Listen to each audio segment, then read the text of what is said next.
Face of makeup that's actually worth your money. Charlotte Tilbury Flawless Filter. When I want my skin to be glowy from within and just give me luminosity, this is the product that I use. Shade 4.5. House Labs Foundation. I wear shade 230. So great for my girlies with dry skin. It gives you really nice coverage without you feeling like you're wearing too much makeup. It is very lightweight. Tarte Sculpt Tape. This one is in shade Cool Bronze. Love how easy it is to use and it blends like a dream. BH Serum Blush. Formula is very unique. It gives off a lot of pigment. Huda Beauty Color Corrector in shade Peach. I have hereditary dark circles and this really helps to conceal those. NARS Soft Matte Concealer. It is very full coverage. I love how easy it is to travel with because it's not a liquid. It's in this little pot container. Little goes a long way. Look at the difference. Also really good to spot treat any acne spots. Iconic London highlighter. This is the one. The OG formula of Givenchy Prism Libre. I really don't know what to replace this with. If you can find it,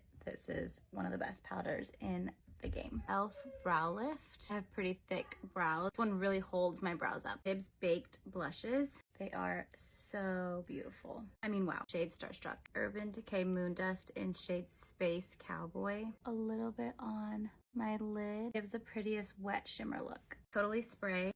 Use it in between my makeup steps. Rare Beauty Highlighter. Shade Exhilarate. No explanation needed.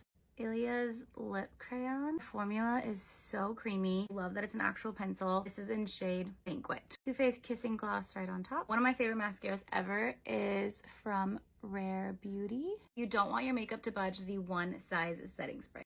Lastly is this Charlotte Tilbury powder. Use this as my finishing powder. There you have it. Everything will be linked in my bio. Bye!